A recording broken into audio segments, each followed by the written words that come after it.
A partir de agora, no programa Maranata, você ouve a Hora da Palavra.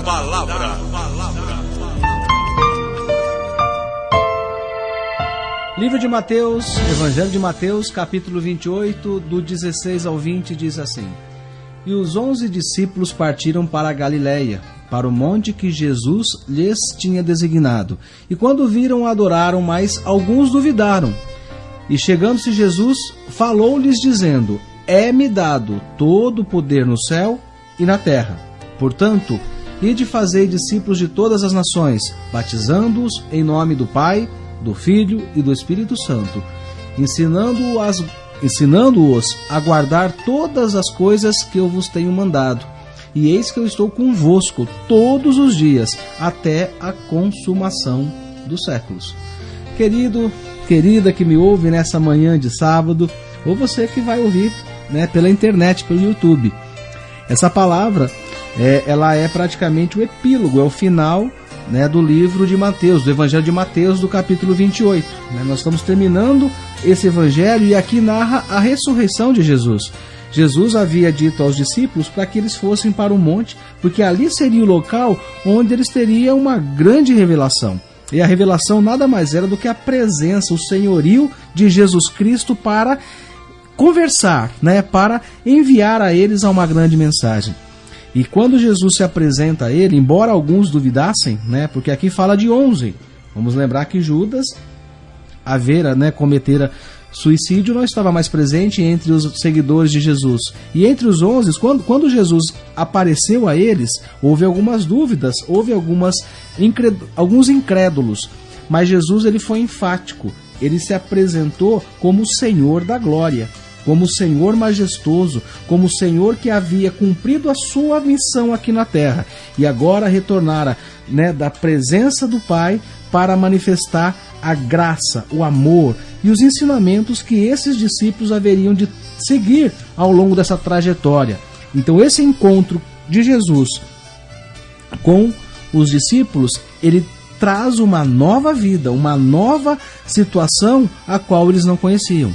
Porque num primeiro momento, Jesus andou com os discípulos, ensinando na forma humana, promovendo milagres na forma humana, exortando na forma humana.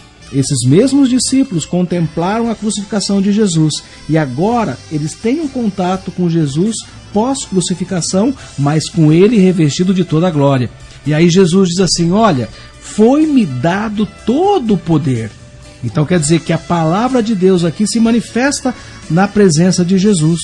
Todo o poder do céu e da terra. Isso significa o poder que há nesse planeta terreno, o qual vivemos, mas não limitado a ele, a todo o universo.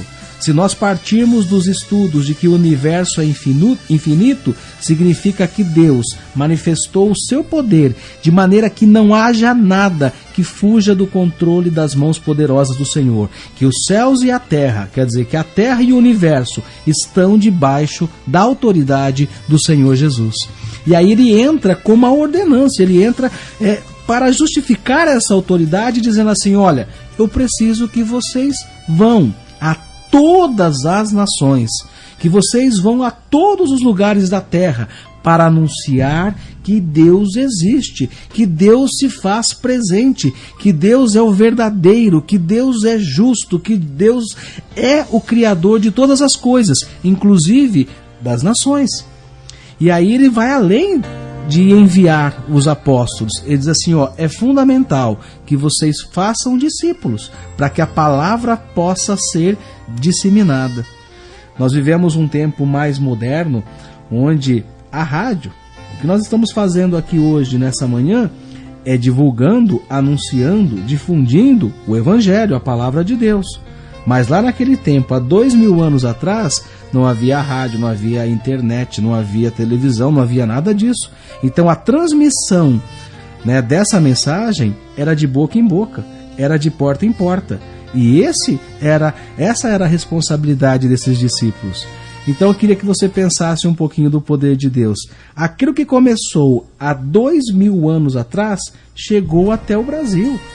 O Evangelho de Jesus está presente no Brasil. Isso mostra o cumprimento da profecia de que todos conheceriam o nome majestoso do Senhor Jesus. Todos conheceram, mas não quer dizer que todos aceitam. Porque a marca da aceitação de Jesus na sua vida é marcada pelo batismo. E o batismo é algo voluntário, é algo de liberalidade de um ser humano. Porque quando nós observamos as Escrituras, o próprio Jesus se batizou.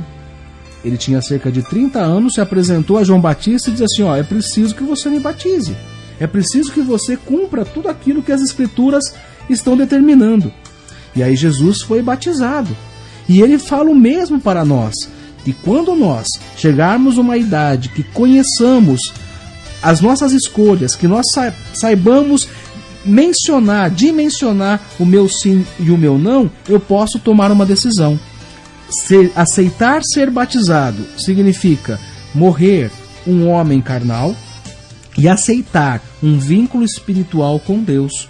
Por isso que uma pessoa, ela tem que ter as suas faculdades, a sua capacidade intelectual de fazer escolhas já bem definida. Por isso que ela tem que ter mais ou menos 12, 13 anos de idade para tomar essa decisão. Ninguém pode tomar uma decisão de batizar alguém por alguém. É uma decisão única e pessoal. E aí que Jesus vai dizer assim, é importante que além de a palavra ser anunciada a todas as nações, aqueles que receberem a palavra aceitem a decisão de ser batizado. Batizado em quê? Em nome do Pai, em nome do Filho e em nome do Espírito Santo. E aí Jesus vai dar o maior presente, Não precisa ter medo, pode ficar tranquilo, porque eu estarei convosco, eu estarei com o meu povo, com a minha nação, aqueles que aceitaram Jesus como seu Salvador, até a consumação dos séculos. E isso se manifesta através do Espírito Santo. O Espírito Santo é o nosso Consolador. O Espírito Santo é aquele que anda em todos os lugares conosco. Sabe aí você que está me ouvindo, quando você está sozinho dirigindo o seu carro, às vezes a viagem é longa e você se sente às vezes solitário. Não se preocupe, o Espírito Santo de Deus está junto de vós. O Espírito Santo de Deus está cuidando da sua vida, mesmo aqueles que muitas vezes estão ouvindo essa programação no hospital, estão ouvindo essa programação dentro de um presídio, estão num quarto muitas vezes tristes, amargurados. O Espírito Santo de Deus está com vós. E a promessa de Jesus é até o final dos séculos. Não é simplesmente até o final da sua vida, mas até o final dos tempos, o qual Ele determinou para todas as coisas. Que nós possamos meditar nessa palavra, que nós possamos tomar posse dessa palavra, na certeza de que Deus nos escolheu para as nações, anunciar o Evangelho e convidar as pessoas para aceitar Jesus e batizar em nome do Pai, do Filho e do Espírito Santo. Que você tenha um bom dia e que Deus te abençoe.